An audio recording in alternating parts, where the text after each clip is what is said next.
जिसमें गम खाने का स्वभाव है, वो सबको जोड़कर रख सकता है। जो संगठन में रहना जानता है वो कभी कमजोर नहीं होता है, और जो संगठन को बिगाड़ता है कभी सम्मान नहीं पाता है। जो एकता के सूत्र में बंध करके जीना जानता है वो कभी फेल नहीं होता है, और जो दूसरों को सुधारना जानता है उसकी कभी हार नहीं होती है, और जो खुद सुधर कर रहता है उसको कभी जीवन में अपमान का मुंह देखना नहीं पड़ता है। याद रखना, जो अपनी पत्नी से भी गुस्सा नहीं करता है, ऐसे बात करता है जैसे कोई दोस्त है दोनों, जो अपने बेटे से भी सलाह कर लेता है,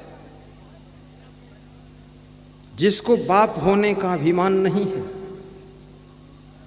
जिसको बहुत पढ़ा लिखे होने का घमंड नहीं है, और जिस बहू के पास में आलस्य नहीं है, और जिस बेटे के पास में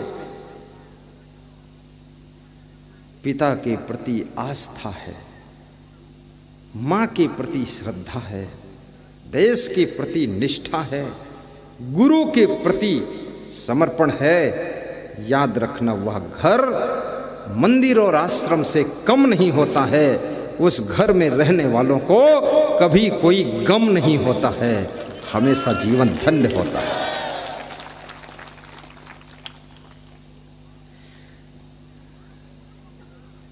तुमको ताली बजाने में क्या परेशानी बताओ?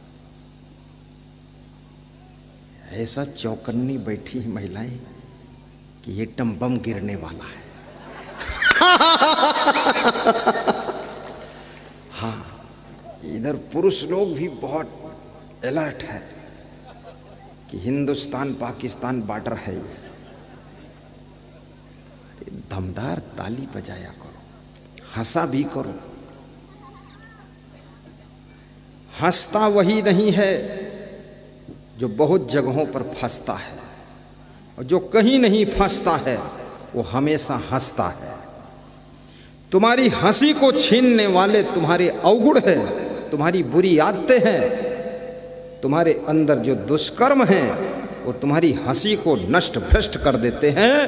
और जो कभी भी दुष्कर्मों की राह पर कदम नहीं बढ़ाता है, सत्कर्म से अपने जीवन का श्रृंगार करता है, परोपकार के पथ पर चल करके अपने जीवन को महान बनाता है, और कहीं भी बुराइयों में फंसता नहीं है, वो जिंदगी भर हंसता है, हंसता है।